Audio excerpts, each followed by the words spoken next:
Hello. Oh, that was the perfect time for a car to pass by. Hello, Bill. How you doing? I can't complain, slogging through the humid swamps of Florida, my natural habitat. I love Florida. I've been all over Florida. And the only thing I don't like about it is the humidity, but it only takes like 2 days to acclimate to it. And then I can run. You have to excuse my sniffling. I'm suffering from allergies right now. So I might be doing that a lot during this call, during this interview. Well, by now there's probably some Audacity plugin that'll let me digitally remove your sniffles. Okay.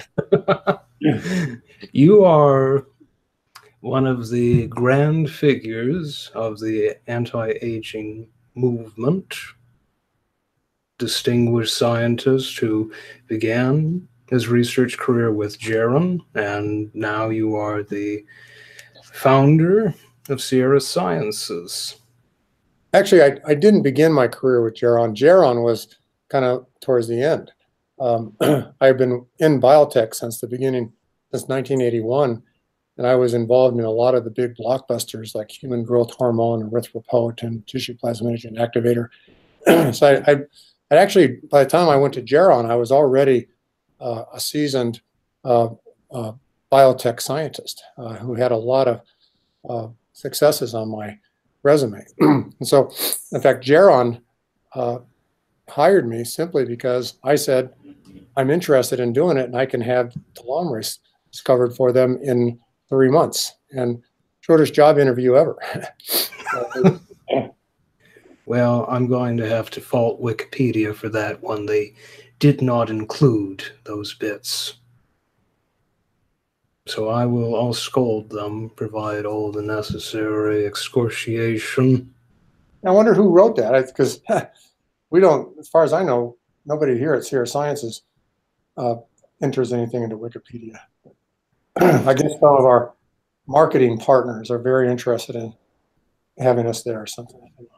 I have no idea who writes some Wikipedia articles. I don't know why a second-rate movie from 1981 has 1,000 or 2,000 words written about it. These are mysteries beyond explanation. But Sierra Sciences is doing some really fascinating work in the area of telomerase. And can you tell us a little bit about that? Well, our main effort has always been to discover a small molecule, either a natural product or a pharmaceutical, something that would get inside of our cells and disrupt the repression mechanisms that shut the telomerase gene off in all of our cells except our reproductive cells. And so we worked on that for many years. We discovered several different natural products and chemicals that actually do turn on telomerase, but not enough to actually stop the shortening of telomeres. It just slows down. Telomere shortening and lengthening is like a tug of war. And in the absence of any telomerase inducer, so we call the natural products and synthetic chemicals that we discover, we call them telomerase inducers because they induce the gene to turn on. But the strongest telomerase inducer well, I was saying in the absence of telomerase inducers, it's like having a one-sided tug of war where people are pulling on one side and nobody's pulling the other side. So they're obviously going to win. That's why we end up dying. And just on a close tangent, there is ways to reduce the number of people pulling on the tug of war on that side. And that's by, anything related to a really healthy lifestyle. But what we're trying to do is we're trying to add people to the other side to start lengthening the telomeres. And so far, we've got the equivalent of, the best way to describe it is, imagine you had 100 people pulling to shorten, and you had 16 people pulling to lengthen. Well, those 16 people are going to slow those 100 down, but they're not going to win that tug of war. So the most potent telomerase inducer on the planet is something called TAM818. We didn't call it that. T is in Tom, A is in Apple, M is in Mary. We called it C0314818 because it was the 314,818th chemical we tested. But the marketing partners that we licensed it to didn't like that name, and so they changed it to TAM818. But that's where we are. It was costing us about $1 million a month to do that kind of research. And after 10 years of doing it, we decided, it's going to take longer than we thought. We need more work and efforts and stuff like that. And so we started looking at alternate approaches. And the main one was gene therapy. Gene therapy, which is essentially delivering a new gene to the cells. Instead of turning the gene on that's already in the cells, you deliver a new gene. Excuse me for a second. Sean, do you need me? No, I was just, this was in the part of this. Oh, okay, thanks. Hopefully you can edit that out. So gene therapy, so instead of inducing the gene that's already inside your cells, we deliver a brand new gene to the cells that is already in the induced mode, and it's actually induced to a lot higher than the normal gene already in your cells could ever be induced, because we use a synthetic or different promoter. And so when the gene gets delivered to the cells, it produces so much telomerase that it becomes like 3,000 people pulling to lengthen versus 100 to shorten. Now, we've been doing that for 20 plus years. In fact, even when I was still at Geron, the way we showed that telomerase stops the aging process in human cells and human skin grown on the back of mice, and then when Rhonda Pinnell actually did it with engineered mice, he used gene therapy. Now, the problem, everybody used gene therapy. The problem with gene therapy is that it's the therapy, the approach itself, the vector, the vehicle to carry the gene in, has toxic side effects. Not the gene itself, but the carrier that carries it in. And so we've been able to do research because we can afford to have some of the human cells die. We just look at the survivors. The human skin on the back of a mouse, same thing. And even in the mouse studies, I'm sure there was many mice. Rhonda Pinnell did it, not us, but I'm sure there are many mice that actually had some side effects just because of the method used to deliver the gene. So we've only been using it for research purposes for 25 years. But then about 10 years ago, a new vector was discovered called adeno-associated virus. And they call it a virus, but it's not really a virus because it doesn't do anything toxic. It just has a way of delivering genes to cells. Well, this new one, AAV, or adeno-associated virus, had no toxic side effects at all. The only thing that's ever been, and now it's been used in, maybe 150 different clinical studies to deliver other genes. And the only side effect that's ever been seen is some people develop an immune response against the virus or the vector. But we've now overcome that problem, collaborating with other scientists. We now and other organizations that are doing AAV or will get on board on the bandwagon with this new immune suppression approach soon. I can't mention what it is because it is proprietary at the moment. But we have that licked, and now we have this gene therapy that we license it to a company called Libella Gene Therapeutics. That's LIBELLAGT.com. GT is for Gene Therapeutics. We license to them, and they are setting up clinical studies all over the world using it. Pretty much Libella is owned by their many partners, and so the partners are all setting them up in their own countries.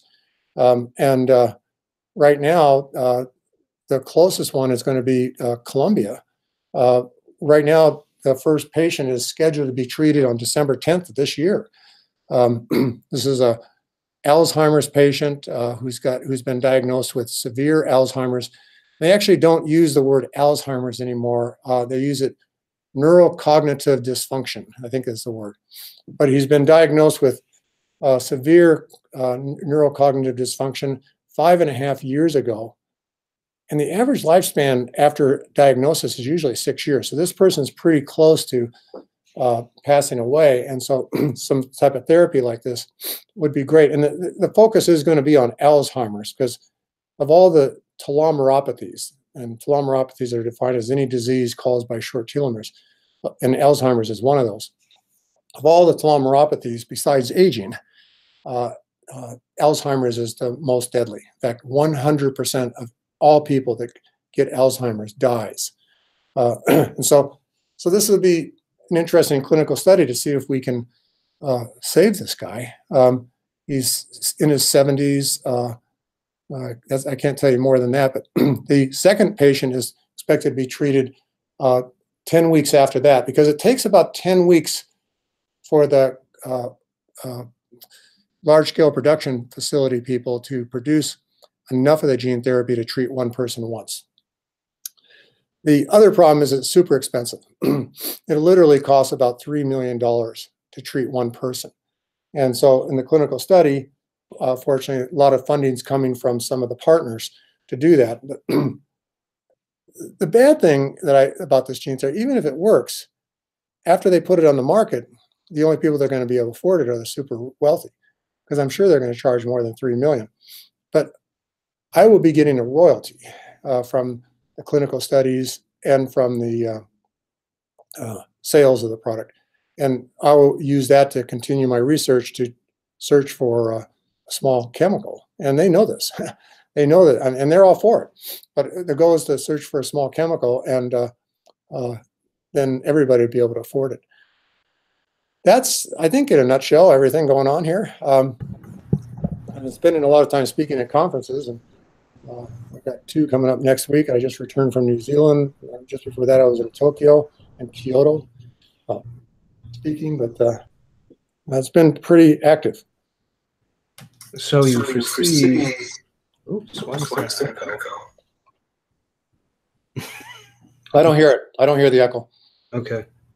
Now it's gone. Great. So you foresee gene therapies being prohibitively expensive for some time, because while you were talking, I was thinking, well, I know Sierra Sciences is screening a lot of small molecules, but okay, now it makes sense. Gene therapy? 2008.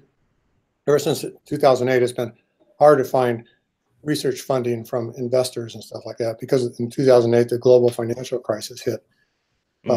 So it's been impossible to find investors to fund a project at $1 million a month ever since then. But we started licensing some of our previous discoveries to companies like Isagenix and Defy Time and now Labella.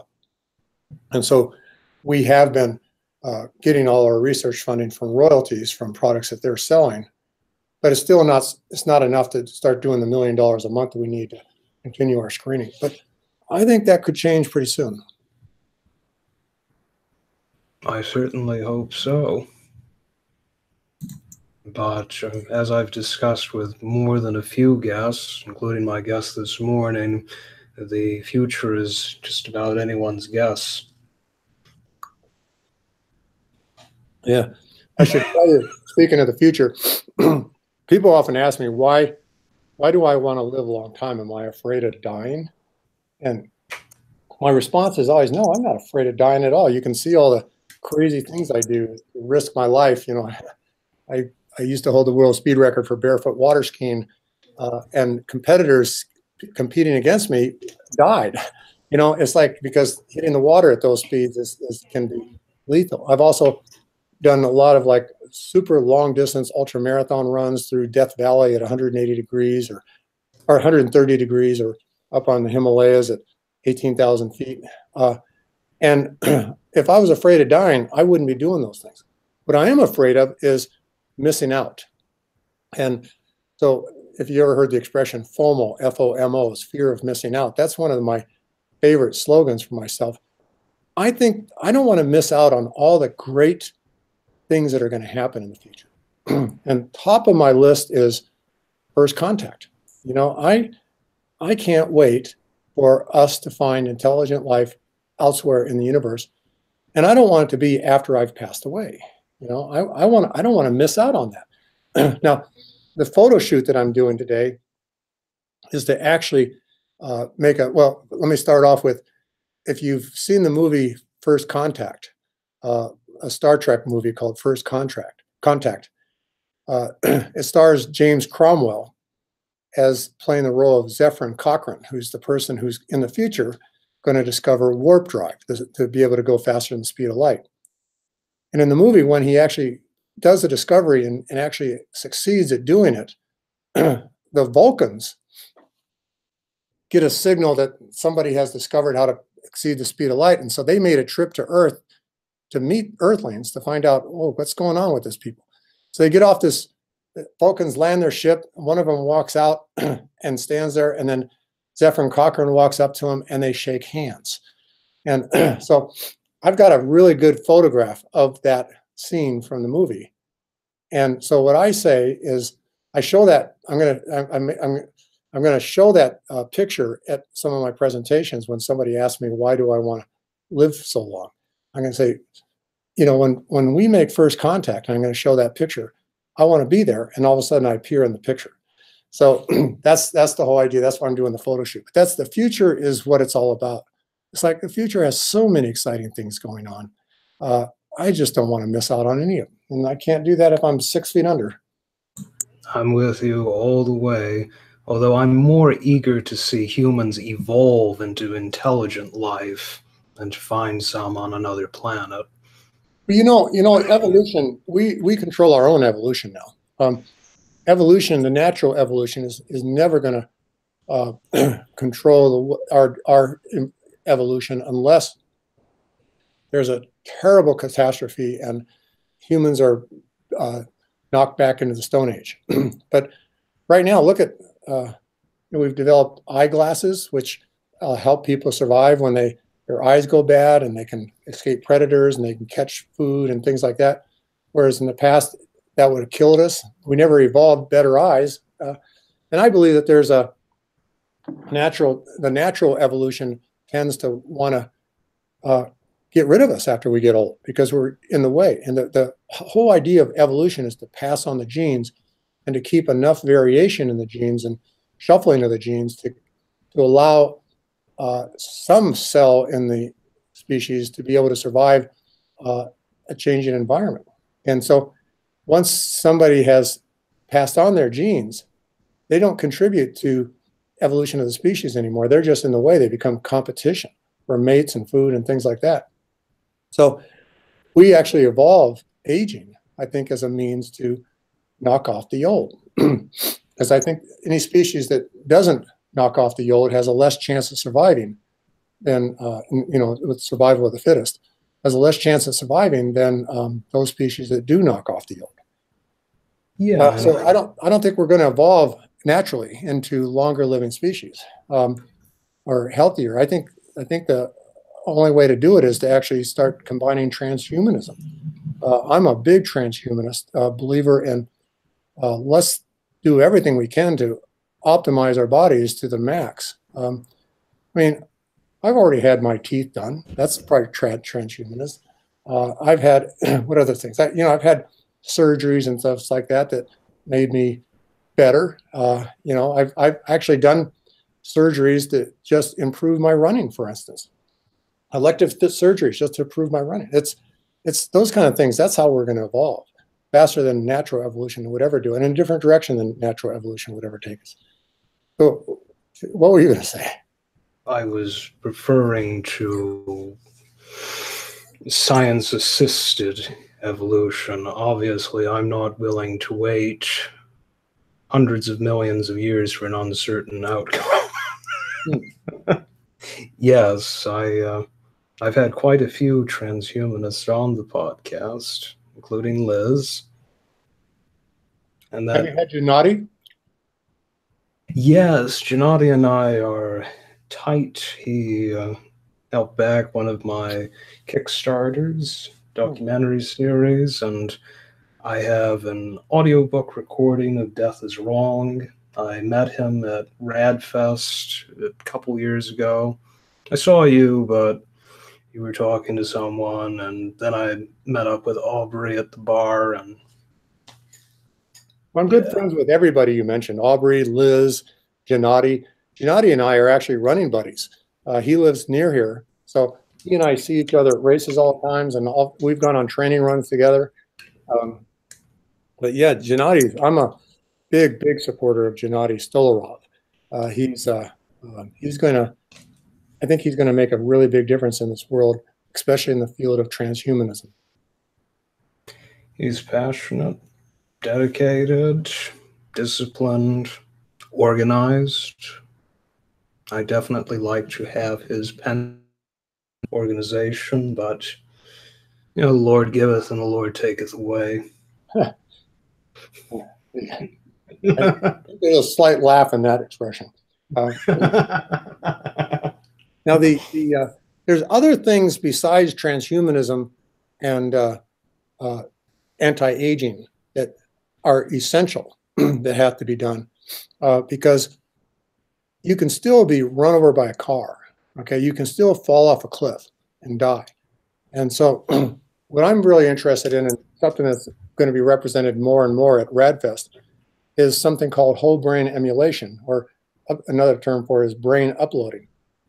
So if you suddenly your car is flying off a cliff and you see that you're going to die in 5 seconds, your brain gets uploaded to a computer. And then later it gets put into a robot or another body or something like that. That's what whole brain emulation is all about. And that's, I mean, some people say, well, is it really you then? And my response is, well, it's better than being that dead body down at the bottom of that cliff. But the other thing is, besides whole brain emulation, is I always get it wrong, cryonics or cryogenics. I can never remember which one's the correct term. Excuse me. But there's people like Greg Fay and Max Moore who are pioneering all this stuff to freeze us. I absolutely, as soon as we start making a lot of money here, I'm going to sign up for being one of those people who get frozen. I'm surprised I haven't done it yet, but I want to make every effort possible to make certain that I'm around to see first contact and discover the source of the universe and all that kind of stuff. There's all kinds of great things happening.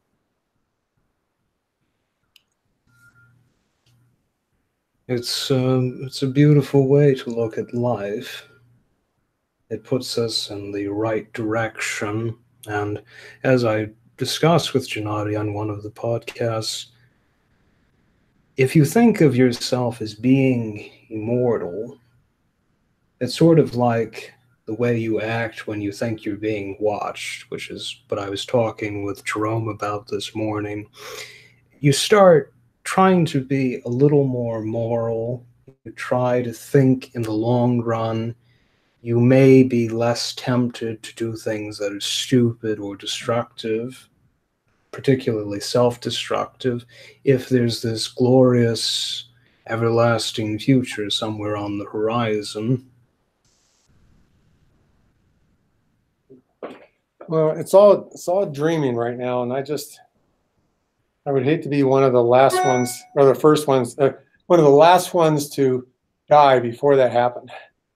Well, airplanes were a dream for 4,000 or 5,000 years. I mean, robots have been a dream since that guy from Alexandria, whose name escapes me at this time, but that was a few thousand years ago.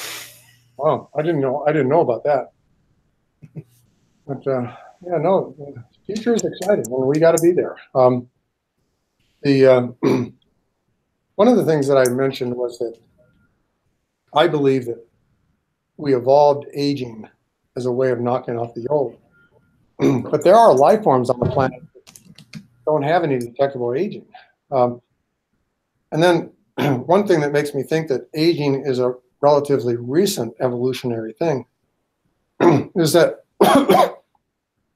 it seems like different life forms have evolved different mechanisms of knocking off the old.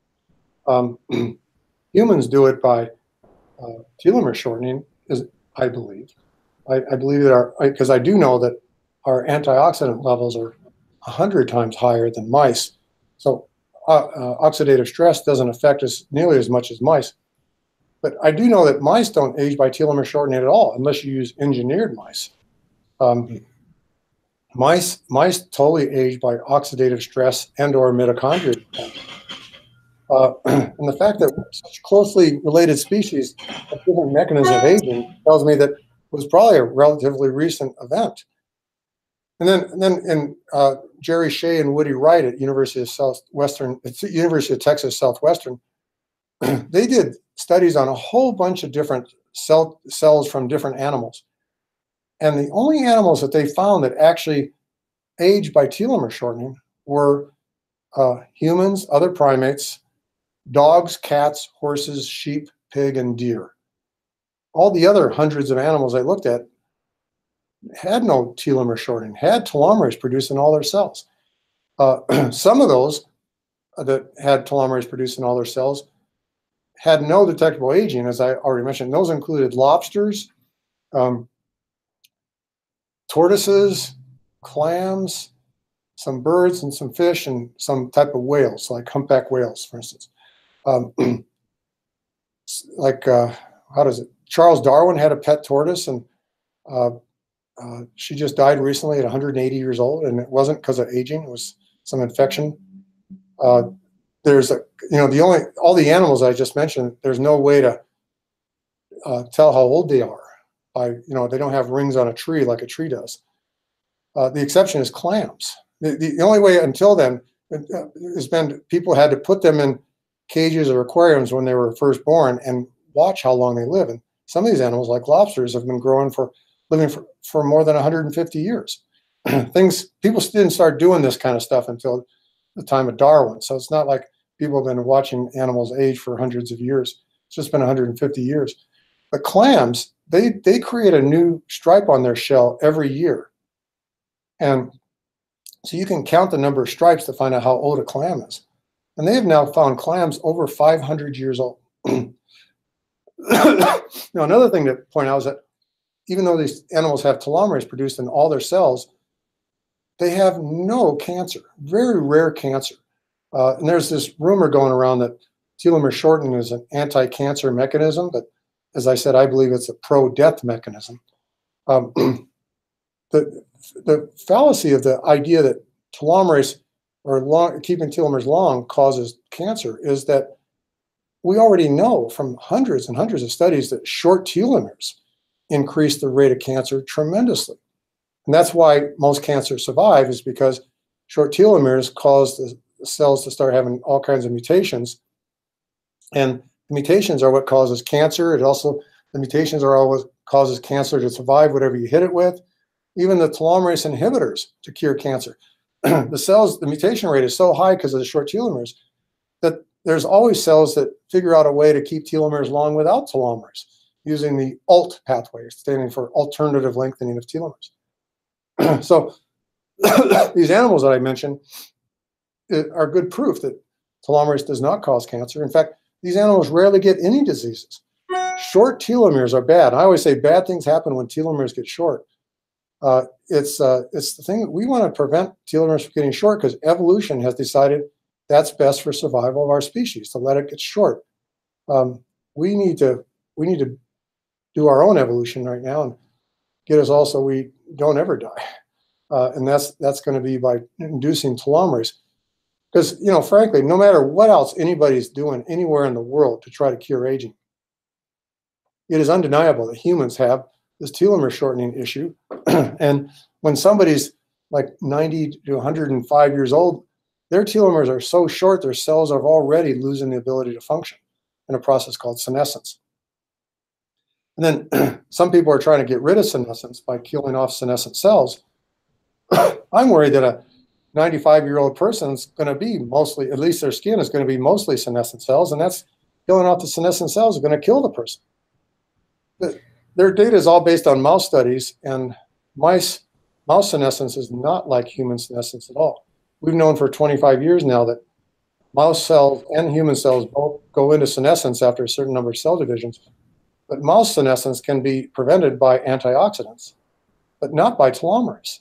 And human senescence cannot be prevented by antioxidants, but can be prevented by telomerase. So it's like the mouse studies mean nothing to human senescent cells, in my opinion. But I'm going to wait and see because I'm not 100% certain about anything I'm saying. We won't know until we get the answers. I think that's an extremely good point, and while I have been fairly excited about senolytics, who knows whether they will be effective in humans or not. Some time ago, Alex posted a piece on the translatability between mouse and human studies, and what you're pointing towards there is a major difference between humans and mice, and one that apparently these researchers failed to mention in their research papers. And I've read them, and they didn't get around to saying, well, this is the difference between senescence in mouse cells and senescence in human cells. Pretty major omission, I think. Well, most people who work on mouse cells and human cells in the lab know this.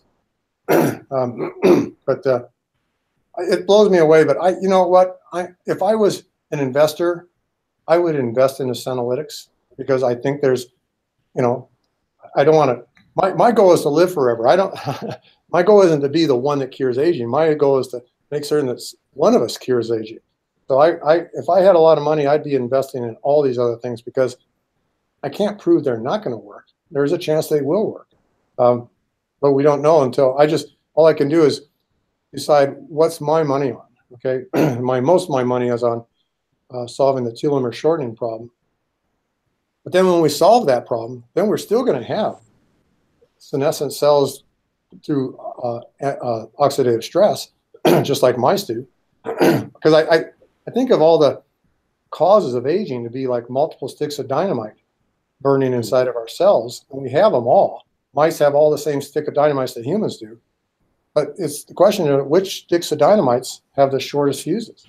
And in humans, I believe that shortest fuse is telomeres, and as soon as we put that fuse out, the other stick of dynamites are still burning, and so we're going to still have people dying from oxidative stress and mitochondrial dysfunction and all kinds of different things.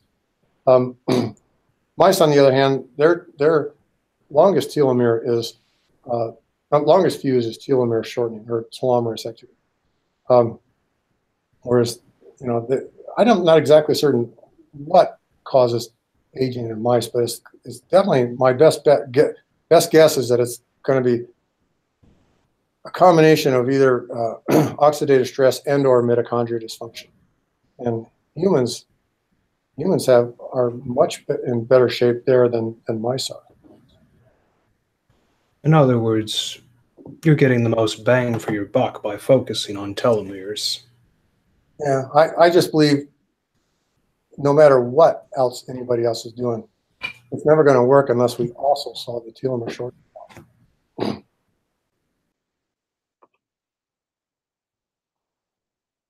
It's 2:40 right now over here. Yeah. So I could keep talking for hours and hours, but I do have to go in the next few minutes here. that's okay. I think we do have a little more ground we could cover. So if you want, we could reconvene for 30 additional minutes at some other time. Okay. Did I talk too much? No. It's a pleasure. It's been a wonderful experience, and I want to make it perfect. You going to be at RADFest? Unfortunately, no. Have some family obligations. All right. We'll miss you there. I was hoping that we could meet then. All right. Just got a text from Ela Stampler. Let's see what he's going on. All right. Talk to you later. See you, Bill. Bye-bye.